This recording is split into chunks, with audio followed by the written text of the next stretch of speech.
투데이 핫경제입니다. 한국은행이 26일 발표한 7월 소비자 동향조사 결과에 따르면 소비자들의 물가 전망에 해당하는 7월 기대 인플레이션율이 3.3%로 집계돼서 6월보다 0.2%포인트 내렸습니다. 이는 지난해 5월 이후 가장 낮은 수준입니다. 국제통화기금 IMF가 현지 시간 25일 세계 경제 성장률 전망을 상향 조정했습니다. 금융시장 불안 완화와 코로나19 종식에 따른 관광 서비스 등 서비스 분야 소비가 빠르게 증가해서 세계 경제 회복을 이끌었다면서 상향 이유를 설명했습니다. 반면 한국 경제 성장률 전망치는 0.1%포인트 낮춘 1.4%로 다시 하향 조정했습니다. 올해 상반기 1월부터 6월까지 서울의 아파트, 단독, 다가구, 다세대, 연립주택 등 주택 임대차 시장에서 월세가 전세를 추월했습니다. 전세 비중은 48.9%, 월세 비중은 51.1%로 통계가 집계된 이후 처음으로 월세 비중이 높았습니다.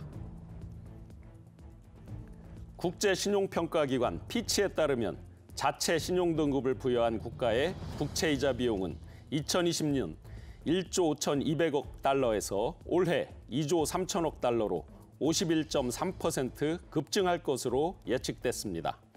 코로나19 팬데믹 이후에 각국이 확정적 재정 정책 기조 아래서 나라 빚을 늘린 데다가 지난해 초 본격화된 금리 인상까지 겹치면서 이자 부담이 커진 이유입니다. 지금까지 투데이 핫경제였습니다. 시청자 여러분 안녕하십니까? 경제인사이더들의 신박한 통찰과 함께하는 경제인사이트 신용환입니다. 잼버리 많이 들어보셨을 겁니다. 학창 시절에 스카웃을 했던 분들 목에 칼라 있는 항건을 하고 여러 협동심, 봉사정신 이런 것들로 함께 야영도 하고 활동했던 그런 스카우트, 잼버리. 세계 청소년들의 문화올림픽이라고 불리는 세계 스카우트 잼버리가 이제 6일 앞으로 다가왔습니다. 8월 1일 2023년 새만금 세계 스카우트 잼버리가 개최되는데요. 이번 잼버리에는 150여 개 나라 4만 3천여 명의 청소년들이 함께하게 됩니다. 새만금 세계 잼버리는 코로나19 이후에 국내에서 개최되는 가장 큰 규모의 국제 행사이기도 한데요.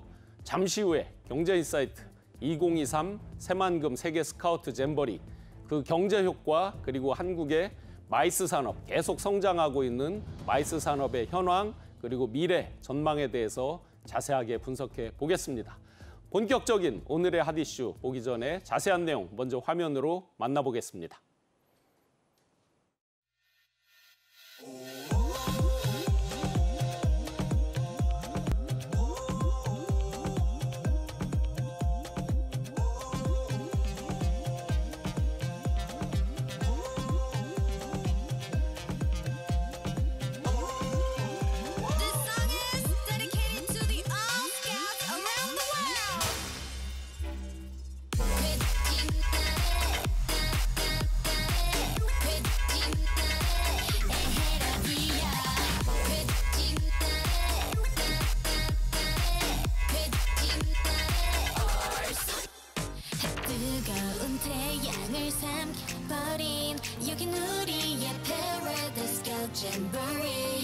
Nobody's invited but you, baby. Can't stop this party, see me dancing. Who, where, I don't care. On, offline, I don't care. 중요해 오직 너와 나. 집중해 지금 이 순간. 근심 걱정 get away. Everything's gonna be okay. Can you feel it, Robert? 세계적인 청소년 축제인 새만금 잼버리와 급성장하고 있는 마이스 산업에 대해서 분석해 주실 전문가 두 분 소개해드리겠습니다. 조경식 2023 세계 잼버리 조직위원회 행사운영본부장, 진홍석 한국 마이스 융합 리더스 포럼 회장 함께합니다. 예, 반갑습니다. 네, 예, 고맙습니다. 네. 네, 이제 8월에 무려 150개 나라 4만 3천 명, 코로나 이후에 가장 큰 행사이기도 하고 전라북도에서 개최되는 국제 행사 중에 가장 큰 행사라고 들었습니다. 우리가 새만금 세계 청소년 잼버리, 과연 어떤 행사인지 자세히 행사 한번 소개 부탁드리겠습니다. 예, 세계 스카우트 잼버리는 이미 많은 분이 아시고 계시는 것처럼 지구촌 최대의 청소년 행사입니다. 100여 년 전에 영국의 런던 올림피아드에서 처음으로 국제 야영을 시작으로 해서 출발하게 된 그런 청소년 행사인데요. 이 말의 근원은 북미 원주민들이 즐겁고 유쾌한 잔치라는 뜻인 시바리라는 말에서 그 어원이 되었습니다. 정치, 경제, 문화 또는 국적, 언어, 인종을 초월해서 그들의 숨은 잠재 능력과 또 미래 가치를 향한 꿈을 함께 펼쳐지는 그런 대자연 속에서 아이들이 자신들의 희망과 용기를 다짐하는 그런 행사이기도 합니다. 네. 세계에서 4만 3천 명이면 어마어마한 규모인데요. 우리 한국에서는 몇 명쯤이 참석합니까?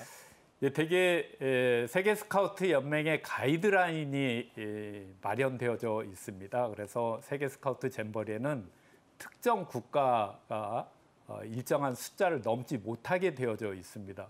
그래서 저희는 주최국인 관계로 최대 20%까지 참여할 수 있는데 현재 우리 한국 스카우트 연맹에 소속한 대원들이 약 한 3,700여 명이 참가하게 되어져 있습니다.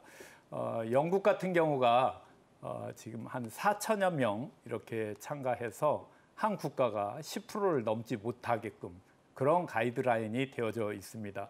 이러한 이유는 보다 더 많은 청소년들이 다양성과 함께 또 서로의 어떤 그런 호혜적인 원칙들을 규정하는 스카우트의 독특한 그런 규정 때문에 그렇습니다. 네, 지금 야영지 저 조감도가 나오는데요. 새만금 간척지 위에서 지금 하고 있는 거죠. 면적도 여의도 면적의 3배 이상 된다 그러는데 전체적인 그런 개요 한번 설명 주시죠. 예, 실제 북쪽에서 남쪽까지 저기 숫자로 보면 6에서 4라고 쓰여져 있는 숫자하고 7하고 쓰여져 있는 숫자 사이에 네. 가까운 곳은 한 6.7km, 또 먼 곳은 거의 한 7km 이상 이렇게 되는 길이로 되어져 있고. 그럼 내부에서는 어떻게 이동을 합니까? 다 걸어 다닐 수가 예, 없을 것 같고. 실제로 원칙적인 내부 이동은 도보입니다. 아하, 그래서 네. 스태프들도 청소년들이 모두 다 도보로 이동하기 때문에 네네. 동력이 없는 그런 이동 도구만 사용하게끔 되어 있습니다. 예를 네. 들면 자전거라든지 예. 무동력 카트라든지 그런 것들로만 이렇게 이동하게 되어져 있고요. 실제 저 면적이 그림상으로 보면 이렇게 체감적으로 오지 않는데 국제 규격의 축구장 약 한 1,900개 정도가 저기에 들어서 있는 겁니다. 그래서 실제로 한 5만여 명의 참여자들이 저 안에서 먹고 자고 생활하기 때문에 네네. 조그만 텐트 도시가 하나 생긴다고 보시면 됩니다. 네. 그 준비하는 한국에 이제 이 참가하는 청소년들 외에도 준비하는 또 각종 백업하는 요원들도 많을 텐데 그런 교육이나 준비 이런 것들은 다 철저히 하고 계신 거죠? 예, 이미 저희 한국 스카우트뿐만 아니라 여성가족부 그리고 최근에 저희를 더 전폭적으로 지원하고 또 후원해 주시고 있는 전라북도뿐만 아니라 행정안전부, 문화관광체육부에서까지 이 행사를 잘 치르기 위해서 많은 지원과 협조를 해주시고 계시는데요. 스카우트 지도자들과 대원들이 해결할 수 없는 전문 분야에는 각계각층의 자원봉사자라든지 특히 전문 기술을 가지고 계신 지도자들이 함께 해주고 있습니다. 그 숫자만 해도 무려 한 5천여 명의 스태프들이 활동해 주시고 계십니다. 네. 저희가 이제 잼버리 하면 그 조금 이렇게 나이 연세 드신 분들은 완전히 새롭지는 않습니다. 1991년도에 강원도 고성에서 세계 잼버리가 있었고 저희 기억에 아주 성공적인 행사였다 이렇게 듣기도 했습니다. 이번 새만금 유치까지 굉장히 뭐 경쟁 국가도 많았고 우여곡절도 많았다라고 들었는데 유치하게 된 경과 그리고 지금 준비 사항들 다시 한번 전체적으로 경과 등등 한번 체크 부탁드립니다. 예, 세계 스카우트 잼버리를 처음에 한국에 다시 한번 유치하자라는 그 결의를 다진 게 2011년에 우리 한국 스카우트 리더스 게더링과 또 정기총회가 개최되었던 장소에서 2022년 한국 스카우트 연맹이 100주년 되는 해입니다. 그래서 그걸 기점으로 해서 새로운 성장 동력을 좀 찾자. 그 성장 동력의 중요한 발판이 될 국제 행사 중에 하나가 세계 스카우트 잼버리입니다. 그래서 이 세계 스카우트 잼버리를 다시 한번 유치해서 우리 대한민국의 청소년들뿐만 아니라 또 지구촌의 청소년들이 대한민국을 새롭게 인식하고 또 청소년 활동을 다시 한번 더 활성화시키자 하는 취지로 저희들이 결의를 모았던 때가 2011년입니다. 국내 결정 후보지를 하기 위해서 2015년부터 다각적인 평가 기준을 마련해서 강원도 고성 지역과 전북의 새만금 지역이 경합이 붙었었는데 새만금 지역이 2023년에 세계 스카우트 잼버리를 개최하는 그런 후보지로 결정되었습니다. 세계 스카우트 잼버리의 결정은 세계 스카우트 위원회가 별도로 마련되어서 예를 들면 총회라는 어떤 그런 의결 기구를 통해서 결정되는데요. 2017년에 제41차 세계 총회가 아제르바이잔 바쿠에서 개최되었습니다. 네.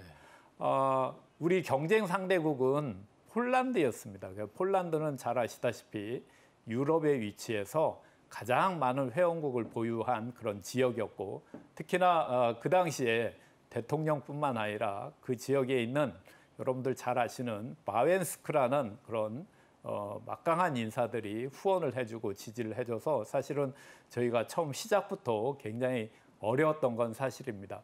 네, 유럽 지역의 그런 막강한 지지에 우리 한국 스카우트 연맹은 그러면 그 독특한 스카우트 의결 구조를 이겨낼 수 있는 방법을 다시 한번 강구하고 노력한 끝에 주로 아프리카 지역, 남미 지역을 공략을 해서 저희가 2017년 8월 16일 날 세계총회 석상에서 폴란드를 누르고 압도적인 지지를 받아서 이번 세계 스카우트 잼버리를 준비하게 되었습니다. 네, 열악한 그런 환경들, 개최 환경들을 딛고 저희가 차곡차곡 하나씩 역전을 해나가면서 개최 유치까지 하게 됐다. 아마 부산 엑스포도 앞으로 그렇게 좀 잘 좋은 결과로 이어지기를 한번 바라보고요.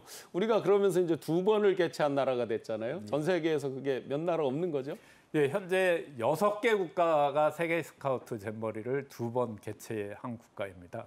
사실 일반인들이 잘 인식되어지지 못한 이 행사가 세계 각국에서는 왜 이렇게 치열하게 경쟁을 가지고 유치하려고 하느냐라고 의문을 제기하실 것 같은데요. 사실은 국제 행사 중에 가성비가 아주 뛰어난 행사입니다.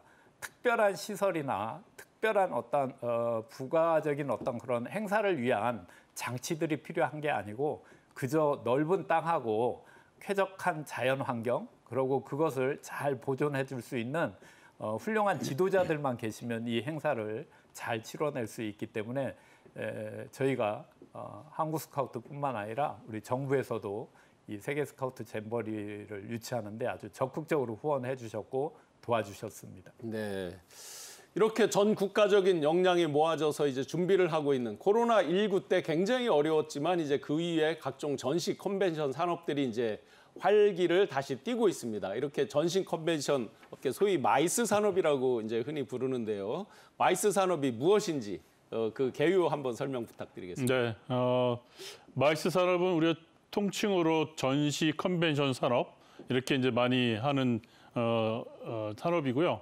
마이스는 MICE, Meetings, Convention, Incentive Travel, Exhibition 또는 뭐 이벤트를 포함하는 이런 산업을 우리가 이제 마이스 산업이라고 얘기하고요.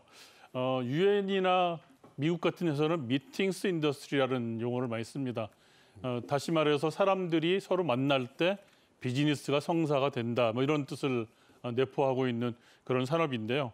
사람들은 서로 이제 정보를 교환하기도 하고 또는 뭐 학술적인 이유, 정치적인 이유 또는 뭐 네트워킹을 하기 위해서도 서로 이렇게 많이 이제 만나는 그런 일들을 벌리게 되는데 이제 그럴 때 주변에 호텔이나 뭐 또 음식이나 또는 뭐 쇼핑이나 뭐 여러 가지 교통이나 이런 것들을 이제 활용을 하게 되면서 그 주변에 여러 가지 그런 경제적 파급 효과를 일으키는 그런 산업이라고 볼 수 있습니다. 저희가 지금 그 잼버리 행사를 지금 이제 얘기를 하고 있는데 아마 이제 메가 이벤트로 우리가 평가를 할 수 있을 것 같고요. 네. 특히 이제 이런 그 경제적 파급 효과뿐만이 아니라 이 잼버리 행사를 통해서 우리가 이제 그 행사 이후에 남기는 어떤 레가시 효과라고 하는 게 유산 효과라는 게 있거든요. 그런 거를 생각해 볼 때 특히 이제 이 잼버리가 새만금에서 열린다는 게 굉장히 큰 의의가 있는 것 같습니다. 네. 다시 말씀드려서 앞으로 이제 새만금은 뭐 여러 가지 개발도 있어야 되고 투자도 유치해야 되는 그런 상황으로 알고 있는데 이 행사를 끝나고 돌아간 그 사람들의 그 뇌리 속에 새만금이 기억으로 남아 있을 거고요. 그건 아마도 우리가 광고로 치면은 아마 수천억의 효과를 내는 그런 효과가 있지 않을까 이렇게 생각을 합니다. 그러니까 잼버리 기간에 주목받는 것도 있지만 그 뒤에 다시 그렇습니다. 어떤 관광 유치라든지 이런 부가적인 효과까지 다 그렇습니다. 기대를 할 수 있는 거죠. 또 이제 투자 유치할 때도 도움이 될 수 있는. 예, 새만금 그런 대규모 이제 투자 유치가 이루어지고 해야 될 텐데. 그렇죠. 저희가 이제 소위 말하는 이제 코엑스, 킨텍스 이런 쪽만 주로 이제 이게 그 소위 컨벤션 요게 이제 마이스구나 이렇게만 생각하다가 지금 이렇게 새만금에서 열리는 잼버리까지도 어떤 그 마이스 산업의 큰 일환이다 이렇게 이제 알게 됐는데요. 굴뚝 없는 아주 고부가 가치 서비스, 그 소위 친환경 신산업 이런 것들로 평가를 받지만 또 거꾸로 기존의 전통 개념으로 보면 끊임없이 수주를 해야 되는 어떤 갑을 관계에서 을인 비즈니스 아니냐 또는 부가가치가 낮은 산업 아니냐 이런 이제 고정적인 관념 그런 인식들도 좀 있었던 것 같아요. 맞습니다. 그래서 업계에서 아마 인식 전환에 대해서 많이 노력을 하시는 것 같은데 어떤 부분의 인식을 개선해야 됩니까? 말씀하신 것처럼 그 해외에서 행사를 유치하는 정말 피곤한 그런 프로세스들이 있었거든요. 네. 근데 그거만이 마이스 산업의 전부가 아니고 사실은 우리가 이제 그런 걸로 통해서 관광 유발 효과들을 볼 수가 있습니다. 그 마이스에 참석한 사람들이 여러 가지 아까 말씀드린 호텔이라든지 숙박, 뭐 음식 이런 것들을 이제 활용을 하면서 경제적 파급 효과를 주긴 하지만 그거로서는 저희가 볼 때는 마이스 산업이 성장하는데 한계가 있다고 생각을 하는 것이고요. 그래서 이제 인식 전환이 필요한데 사실은 그 마이스를 주최하는 사람들이 협단체나 기업이나 또 뭐 정부 또 정부의 산하 기관들 이런 기관에서 마이스 산업을 많이 이제 자기들이 행사를 개최를 하게 되는데 그런 산업군에 속한 그 협회 직원들은 대부분 자기들이 그 산업에만 속한지 알고 있어요. 네. 무슨 말씀이냐면은 자동차 산업 협회에 있는 분들은 네. 자기들은 자동차 산업에만 속해 있지 자기들의 그 협회 활동이 마이스 산업을 하고 있다라는 마이스 활동을 하고 있다라는 거를 잘 인식을 못하는 그런 상황이 있고요. 그래서 이분들이 현재 하고 있는 활동들을 좀 더 확장하고 그리고 이제 더 많은 행사를 개최하게 된다면은 마이스 산업을 더 이렇게 넓힐 수 있는 그런 계기가 될 수 있다라고 생각을 하고 우리는 이제 그렇게 하기 위해서 어떤 그 마이스 산업을 주최하는 분들의 인식 전환이 필요하다라고 보는 거고 그렇게 했을 때 내수 시장이 더 늘어날 수 있다고 보는 겁니다. 저희가 이제 활용하는 호텔이나 뭐 교통이나 이런 것들이 그거를 활용하지 않는다고 해서 그것들을 우리가 재고로 뒀다가 나중에 쓸 수 있는 그런 것들이 아니거든요. 가능하면은 가동률을 높여주는 게 좋은데 그 바로 마이스 산업을 더 많이 개최를 함으로 인해 가지고 그런 가동률을 높여줄 수가 있거든요. 그렇게 되면 그거로 인해서 내수 시장이 더 창출이 되는 그런 효과를 갖게 된다는 겁니다. 그래서 이제 우리 그 마이스를 주최하는 분들의 어떤 인식 전환도 필요하고 그리고 이제 그 마이스 활동을 통해서 우리가 일자리도 창출할 수 있다라는 게 저의 관점입니다. 그러니까 쉽게 말씀드리면 뭐 예를 들어 컨퍼런스를 하나 한다. 그러면 이제 컨퍼런스 하시는 주최자분들은 그 자기 컨퍼런스만 집중을 하는데 세계에서 많은 손님들이 오시면 이제 숙박, 그다음에 뭐 음식 먹는 거, 그다음에 관광, 기타 이제 소비하는 거 이런 종합적으로 해서 마이스 산업이 전체적인 그 마이스 산업에 영향을 미치는 거다. 네. 이렇게 이제 인식을 해주시고 네. 거기에 이제 제가 또 말씀드리는 거는 그 마이스를 주최하시는 분들이 자기가 각자 속한 산업군이 있거든요. 아까 말씀드린 것처럼 자동차 산업에 있는 분들은 자동차 산업 협회의 직원들이란 말이죠. 근데 네. 그들은 자기들이 자동차 산업 협회에만 있다고 생각을 하지 자기의 활동이 마이스 활동이라는 걸 잘 모른다는 거죠. 네. 그래서 이제 우리 마이스를 하시는 분들이 그분들이 좀 더 많은 마이스 관련 행사들을 만들어낼 수 있도록 우리가 도와주고 그걸 통해서 우리가 좀 시장을 더 키워나가는 네. 내수 시장을 키워나가는 그런 효과를 생각할 수 있다고 보는 겁니다. 네. 그럼 본부장님 지금 이제 협회장님이 말씀 주셨는데 우리는 새만금의 청소년 잼버리를 하는 거지만 150여 개 국가에서 4만 3천여 명이 오고 그들이 이제 거기서 야영도 하지만 뭐 고용 창출에 대한 효과들, 각종 소비, 경제에 미치는 여러 가지 그 부가적인 효과들이 있을 것 같은데 어떤 효과들이 주로 기대되고 있습니까? 예, 실질적으로 경제적인 분야에서는 우리 전북경제연구원에서 약 한 3천억여 원의 그런 경제 유발 효과가 있을 거다라고 예측을 한 바 있고요. 특히 지역의 고용 창출도 거의 1,000여 명 이상의 새로운 그런 일자리 창출이 될 거다라고 이렇게 연구를 발표한 적이 있습니다. 우리 진 회장님께서 말씀하셨던 것처럼 이런 청소년의 행사는 대개 어떤 그런 현실적으로 드러난 경제적인 수치보다는 미래 가치가 훨씬 더 큰 그런 행사로 평가받고 있습니다. 특히나 잼버리에 참가하는 참가자들은 철저하게 자부담 원칙을 이렇게 가지고 있어서요. 물론 이제 스카우트 방식에 의해서 카테고리 A, B, C, D 이렇게 나눠져서 그 참가비를 부담하고 그네들이 실질적으로 활용하는 모든 비용을 각자 책임지는 그런 시스템으로 되어져 있어서 실제 이런 행사를 통해서 지역 경제뿐만 아니라 우리 국가의 어떤 그런 격이 더 한층 더 높아지는 그런 계기를 마련할 수 있다고 저는 확신하고 있습니다. 전통 문화 프로그램 이런 거 연계도 많이 준비되고 있는 거죠? 그럼요.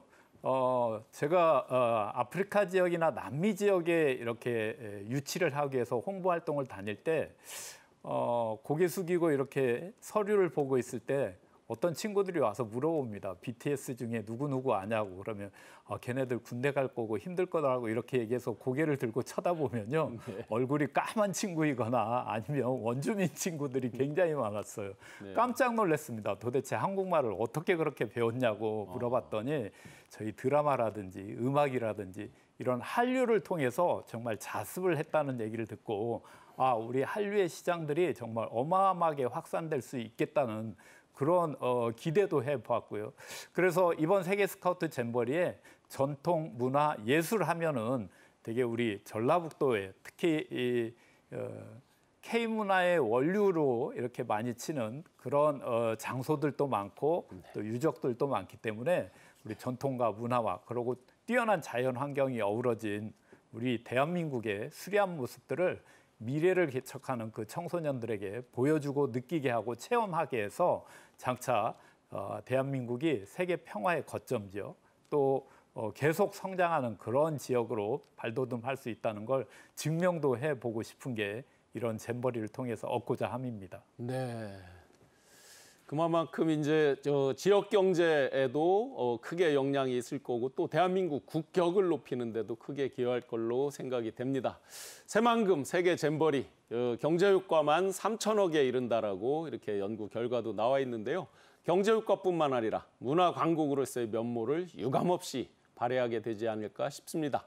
먼저 새만금 세계 잼버리 과연 어떻게 꾸며지게 되는지 전체적으로 우리 준비 과정, 준비 내용에 대해서 화면으로 살펴보시고 계속 이어나가겠습니다.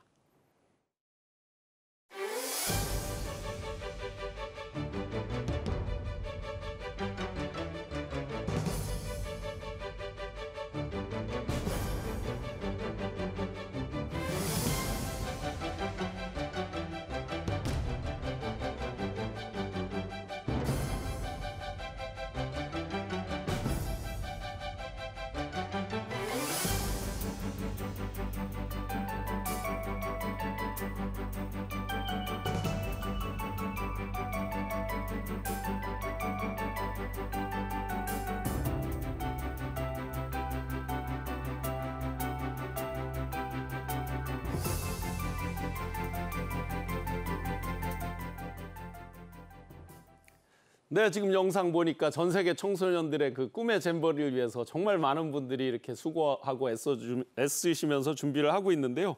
기존의 세계 잼버리가 쭉 있었단 말이죠. 그것과 비교해서 이번 새만금 잼버리 가장 큰 차별점, 특징, 또 우리가 특별한 프로그램 준비하는 게 있다면 어떤 것들이 있을까요?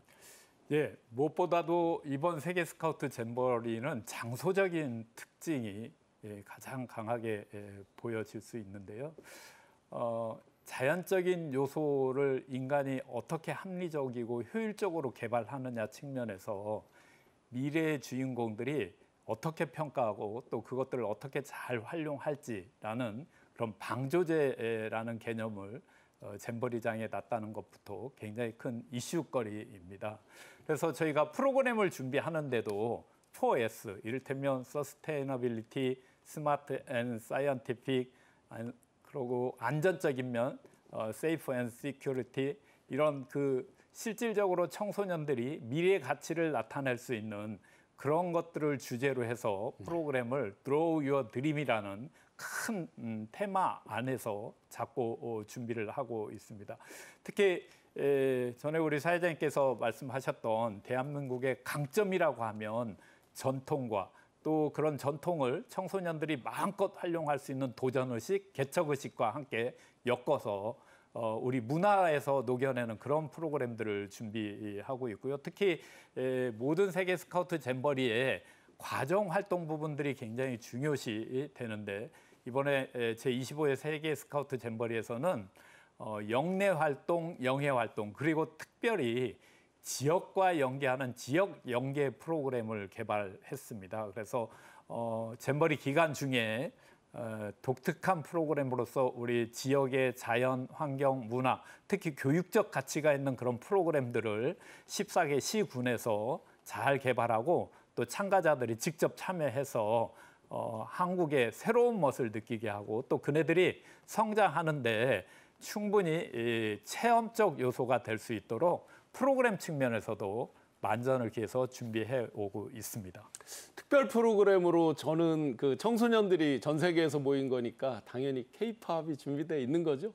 물론이죠. 네. 8월 6일 날은 문화 교류의 날이라고 특별한 날을 설정해서 그날은 온전하게 우리 한류에 대한 모든 것을 보여주고 체험하는 그런 날로 잡고 있습니다. 특히 우리 K-푸드라든지 K-컬처, 특히 K-팝 같은 경우에 대해서도 아이들이 직접 체험뿐만 아니라 평소에 보지 못했던 화면과 영상으로 봤던 그네들의 아이돌 스타들이 직접 무대에 올라가서 하는 그런 K-팝 특별 무대를 마련해서 참가자들로 하여금 더 감흥을 느끼게 하고 위대한 대한민국의 그런 문화에 대한 새로운 강점을 더 보여주려고 또 그걸 가지고 그네들이 평생 살아가면서 더 좋은 세상을 만들어가는 그런 기회를 갖도록 준비하고 있습니다. BTS가 오는지 많은 사람들이 관심이 많은 것 같은데 비밀인가요?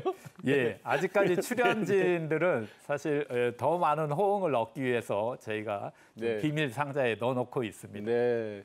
이렇게 청소년들뿐만 아니라 우리 대한민국의 일반 국민들도 굉장히 관심 있게 또 관광으로 또 참여할 목적으로 이렇게 관심이 많은데 일반인들 참여 프로그램 내용 좀 한번 소개 부탁드리겠습니다.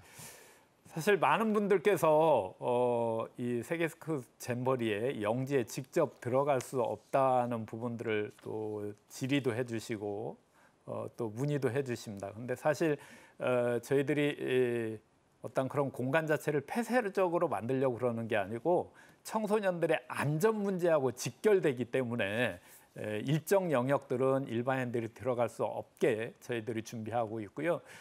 새만금 잼버리장의 위치상으로 묘하게 삼각주 같이 생긴 지역이 있습니다. 그래서 저희가 잼버리 델타 지역이라고 명명하고 그 지역은 스카우트에 관심 있는 분들뿐만 아니라 또 청소년 활동에 대해서 관심 있는 일반인들을 향해서 다양한 프로그램을 저희들이 전시도 하고 홍보도 하고 또 거기에서 청소년들과 함께 체험도 할 수 있는 그런 공간을 만듭니다. 특히 57개국이 자기네 나라의 스카우트 활동과 청소년 활동을 이렇게 홍보할 수 있는 그런 회원국 전시관이 따로 마련되어져 있고요. 또 한 30여 개의 국가들이 자기네 나라의 맛있는 음식들을 우리 대한민국의 일반 참가자들뿐만 아니라 청소년들, 특히 이제 막 성장기에 있는 다양성을 흡수하는 그런 청소년들에게 그러한 것들을 맛보게 하고 느끼게 하는 그런 푸드하우스 코너도 별도로 마련되어져 있고요. 또 이 잼버리를 위해서 후원도 해주시고 또 옆에서 협조도 해주신 기관, 기업체, 학교 이런 공공의 어떤 시스템에 대한 홍보라든지 역할에 대해서 보여줄 수 있는 그런 체험관도 마련되어져 있습니다. 그래서 일반인들이 하루 정도 오셔서 정말 세계 청소년들을 한꺼번에 그 자리에서 느끼고 볼 수 있는 그런 별도의 프로그램들을 준비하고 있습니다. 예, 많은 국민들이 관심을 갖고 어떤 교육용, 관광용으로 또 함께 하시면 좋겠습니다. 이렇게 이제 그 세계적인 잼버리를 저희가 2번씩이나 개최할 정도로 국격도 높아졌고 국력도 강해졌는데 우리가 잘 몰랐던 분야가 있습니다. 마이스 산업 분야 가운데서 전시 컨벤션의 경우에 세계적인 기구인 UIA가 낸 그 통계를 보면 한국이 세계에서 1위를 수년간 기록을 하고 있더라고요. 이렇게 우리 마이스 산업이 많이 성장한 것 같은데 과연 어느 정도나 성장했고 그 수준이 과연 어느 정도에 이르고 있는지요? 네, 말씀하신 것처럼 우리나라 마이스 산업은 특히 이제 컨벤션의 경우 UIA 기준으로 세계 1위를 한 3, 4년째 하고 있고요.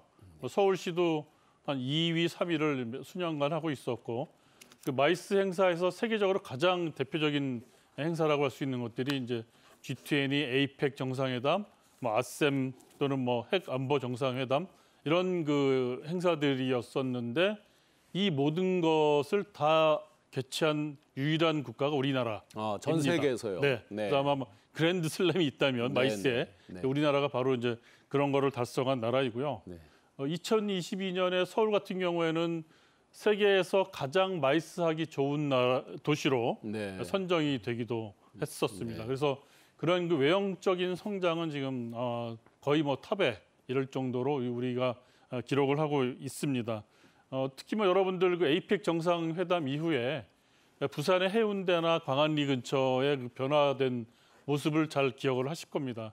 그 마이스의 그 영향력이 그런 것이고요. 지금 그 킨텍스 고양시의 그 주변을 보면은 도시가 또 완전히 새롭게 천지개벽을 하고 있는 모습들을 보시고 계실 텐데 그것의 동인이 바로 그 마이스 산업. 고양시 같은 경우에는 이제 킨텍스가 그런 것들을 유발했다고 볼 수 있을 것 같습니다.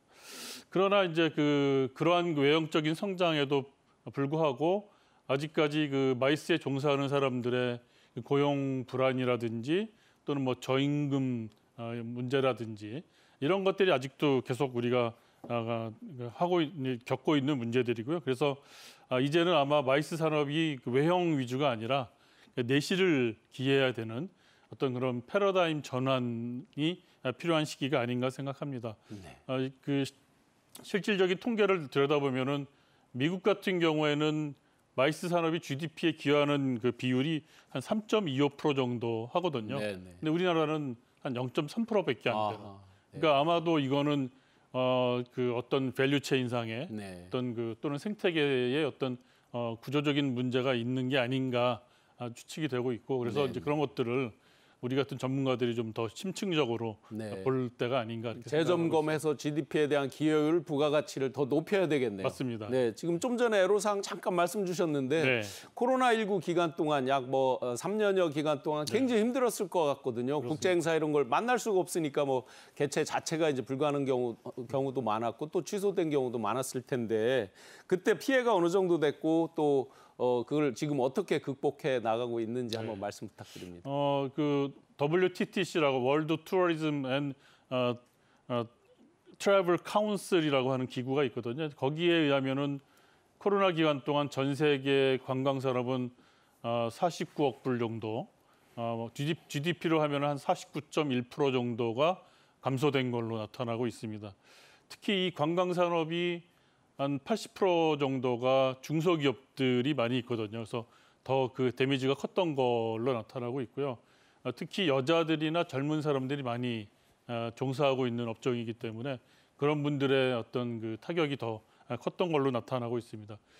마이스 산업 우리나라를 들여다보면은 2021년 한 해 동안에 한 1조 3천억 정도의 피해가 있던 걸로 나타나고 있고 매출도 한 60% 정도 감소가 됐고 사람들도 한 50-60% 정도 고용에 불안한 상황이 벌어졌던 것이 아닌가 이렇게 이제 저희들이 통계적으로는 이제 바라보고 있습니다. 그래서 이제 굉장히 어려운 시기를 겪어 왔었는데요. 네. 다행히도 이 마이스 산업은 이제 그 우리나라가 잘 하고 있는 것이 IT 산업 네네. 아니겠습니까? IT를 잘 접목을 해가지고 비대면이지만 회의를 할 수 있도록 하는 네. 화상 회의 네. 또는 뭐 하이브리드 회의 같은 것들을 잘 활용을 해서 그나마 이제 그 어려운 시기를 잘 겪어 왔었고 오히려 그거를 통해서 굉장히 고비용의 어떤 그 마이스 행사 유치 이런 것들을 오히려 좀 더 비용을 절감하면서 행사를 유치할 수 있는 그런 메타버스 이런 또 신기술을 활용해서 그렇습니다. 재미도 또 있게 만들고 그런 그 가능성을 발견했고요. 네. 그리고 이제 화상으로 하다 보니까 참석자를 무제한으로 늘릴 수 있는 네. 이런 행사도 가능해졌던 네. 겁니다. 그래서 어떤 새로운 그런 그 마이스의 어떤 새로운 시대가 좀 오고 있다라고. 네. 그래서 우리가 기존의 마이스와 어떤 새로운 트렌드를 같이 잘 접목해서 네. 좀 준비를 하고 뭐 그렇게 좀 발전을 시켜 나가고 예. 있는 그런 상황입니다만 아직도 그 코로나 기간 동안 떠나갔던 그 인력들이 아까 말씀드린 그 저임금 구조와의 어떤 그 결합으로 인해서 아직까지 돌아오지 않고 있는 네. 그런 게 또 현재 또 새로 뽑더라도 교육 같은 것도 하려면 그렇습니다. 시간도 오래 걸릴 거고요. 그렇습니다. 그죠? 그래서 앞으로 그 생태계를 복원하기 위한 그런 노력들이 필요한 것 같습니다. 네, 이렇게 이제 코로나19 때 마이스 산업 전반이 고전했듯이 그 올림픽 때 프레올림픽 있듯이 이제 잼버리도 프레 잼버리 작년 같은 경우 이제 그게 지금 취소가 됐잖아요, 실제. 그런 아쉬움도 있었는데 또 이번에 집중호우가 내리면서 뭐 익산, 군산, 전북 지역에도 많은 이제 호우 피해로 잼버리 이 행사장도 좀 물에 잠기고 일부 잠기고 이런 일들이 있다고 그랬는데 그러면 재난이나 안전이나 이런 것까지도 많이 이제 걱정하는 분들이 있는데 그런 부분 어떻게 준비하고 있습니까?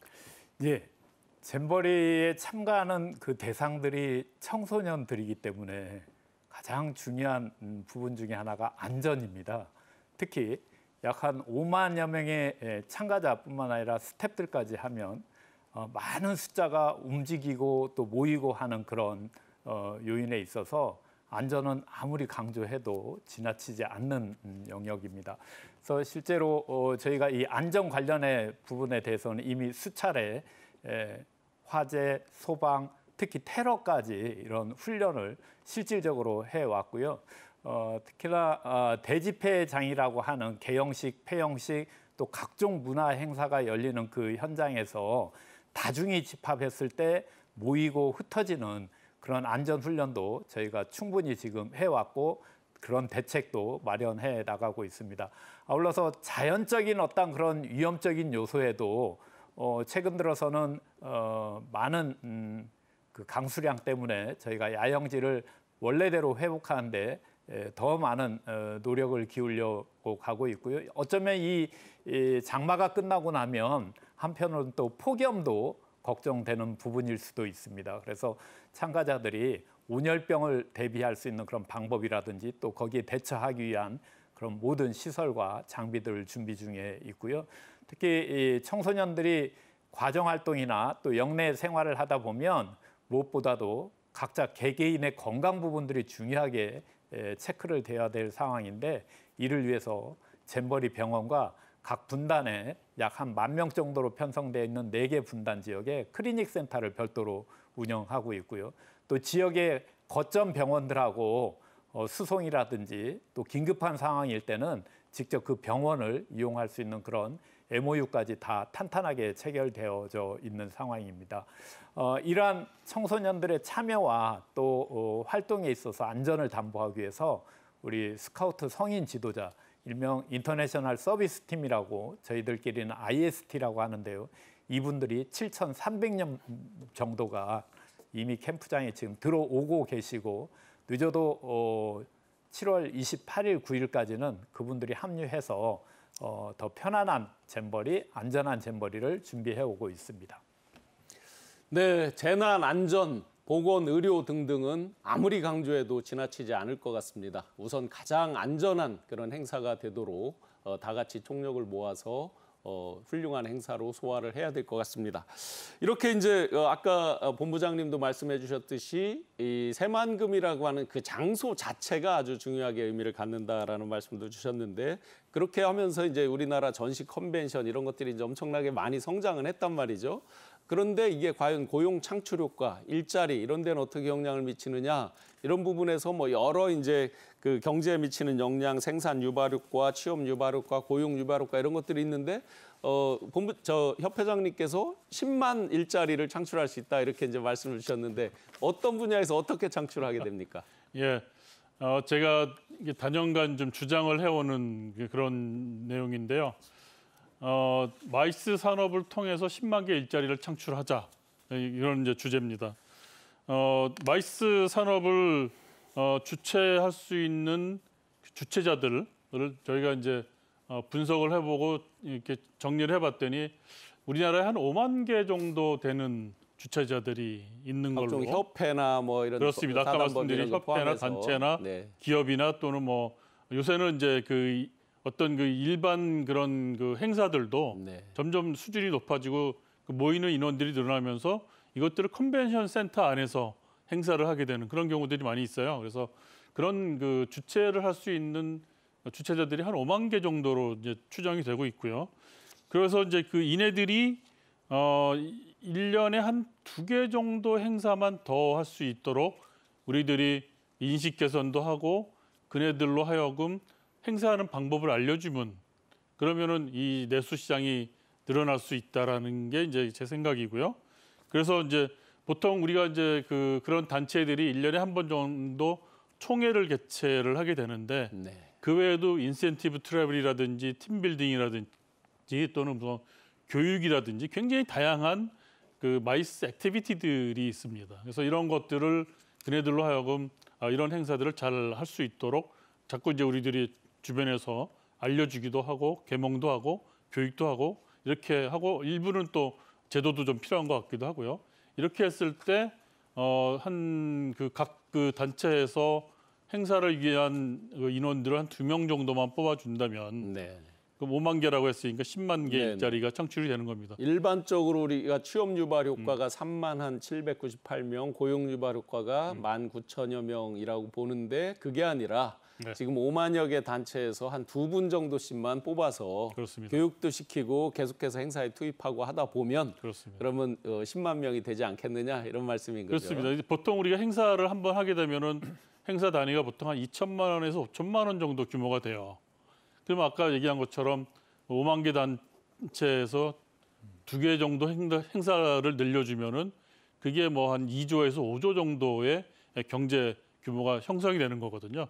그럼 그 행사를 하기 위한 인원들이 필요하게 될 것이고 그 아까 말씀드린 것처럼 행사를 하기 위한 호텔이라든지 교통이라든지 식음료라든지 이런 것들을 활용을 하면서 그 파급 효과들을 이게 크게 만들어 나갈 수 있을 거라고 생각을 하는 거거든요. 네. 그래서 이제 그거를 하기 위한 일자리 한 5만 개에서 10만 개 정도가 한 명이나 2명을 뽑으면 그게 가능하다고 보는 것이고요. 네. 이 중요한 거는 뭐냐면 그 세금으로 억지로 만든 일자리보다는 이거는 자기들이 스스로 만들어낸 일자리이기 때문에 또 양질의 일자리가 되고 또 지속 가능한 일자리가 될 수 있다고 보는 겁니다. 네, 이번 새만금 잼버리를 계기로 우리가 잘 알지 못했었던 마이스 산업 전반에 대해서 다시 한번 그 중요성과 경제적 영향, 효과에 대해서 이 가치를 다시 한번 인식을 하면 좋겠습니다. 마지막으로 이제 전 국민들이 다 관심 있게 이제 한 열흘 이상 지켜볼 텐데요. 국민적 관심 동력, 당부의 말씀 등등 마무리 말씀 부탁드리겠습니다.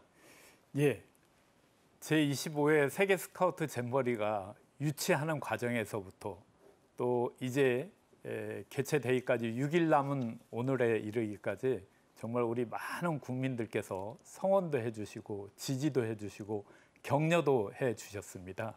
이제 그러한 것들이 정말 표출을 해줄 시점이 된 것 같습니다. 오늘 8월 1일부터 12일까지 전북 지역의 새만금 지역에서 개최되는 세계 스카우트 잼버리는 대한민국이 한층 더 성장하고 대한민국이 한층 더 지구촌의 평화운동, 환경운동의 거점이 될 수 있는 걸 보여줄 수 있는 좋은 기회라고 생각합니다. 청소년들을 단순히 미래형으로만 보지 말고 오늘의 주인공, 또 내일을 혁신할 수 있는 그런 주체로 인식을 다시 한번 전환해 주시기를 간곡히 부탁드리고요. 이제 5만 명의 꿈이 이루어집니다. 대한민국 새만금에서요. 이 꿈이 10만, 100만, 1000만의 행사로 우리 대한민국에서 이루어지기를 간곡히 기원하면서 국민 여러분들의 아낌없는 격려와 성원을 다시 한번 부탁드리겠습니다. 네, 감사합니다. 전북도민들은 또 저 무료 입장도 된다 그러는 거죠? 예, 그간 정말 우리 전라북도 도민들께서 애써주시고 힘써주셨거든요. 그래서 우리 전라북도 도민들은 저희 델타 지역을 개방하는 날은 언제든지 오셔서 마음껏 잼버리에 대해서 체험도 하시고 또 그간에 성원해 주셨던 그런 보답을 받을 수 있는 기회가 있으니 반드시 우리 잼버리장에 오셔서 미래의 청소년들과 함께하는 그런 좋은 기회를 가져주시기를 부탁드리겠습니다. 네, 이 잼버리를 계기로 해서 대한민국 마이스 산업이 더 급성장하기를 바라는데 우리 기업이나 정부 어떤 노력들을 같이 해야 될까요? 마무리 말씀 짧게 부탁드리겠습니다. 네, 저희가 지금 그 4차 산업혁명 도입기에 있다고 저는 생각을 합니다. 그래서 4차 산업의 어떤 특성이라고 얘기할 수 있는 뭐 공유성, 개방성 또는 뭐 오픈 플랫폼 그리고 이제 그 한계 생산 비용이 제로가 되는 정말 우리가 지금까지 체험해보지 못했던 새로운 경제 구조가 우리 앞에 펼쳐지고 있거든요. 그런데 이제 이 새로운 경제 패러다임 속에서 특히 그 빅데이터나 AI 이런 거를 통해서 이네들이 어떤 생산을 해내는 그런 경제 구조로 변하게 된다는 말씀입니다. 기존에는 석유가 어떤 주요한 생산 요소였다면 이제는 그 데이터가 가장 중요한 생산 요소가 되는 그런 이제 세상이 펼쳐질 거고요. 그런데 이제 그 데이터를 생성하는 사람들은 바로 우리들이거든요.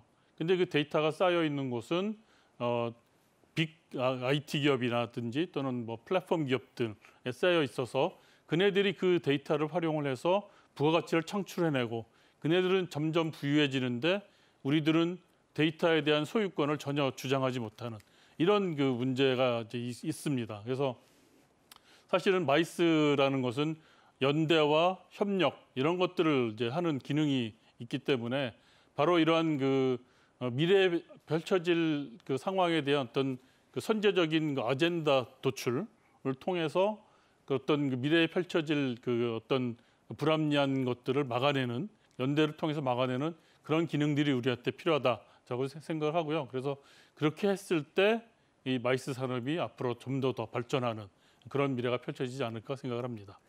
네, 이번 세계 잼버리를 기화로 해서 대한민국 마이스 산업도 급성장을 하고 전 세계적으로 대한민국의 국격 그리고 경제적인 이익 효과까지 극대화될 수 있도록 국민 여러분들이 많은 관심을 갖고 참여해 주시면 좋겠습니다. 오늘 세계 잼버리와 마이스 산업에 대해서 전반적으로 분석해 주신 두 분 감사드립니다. 네, 고맙습니다. 감사합니다. 감사합니다. 네. 경제인사이트 오늘 준비한 내용은 여기까지입니다. 다음 이 시간에는 그 경제인사이트에서는 7월에 미국 FOMC 그 결과에 따라서 국내 경제에 미치는 영향 그리고 전망에 대해서 자세하게 분석해 보겠습니다. 오늘도 함께해 주신 시청자 여러분 고맙습니다.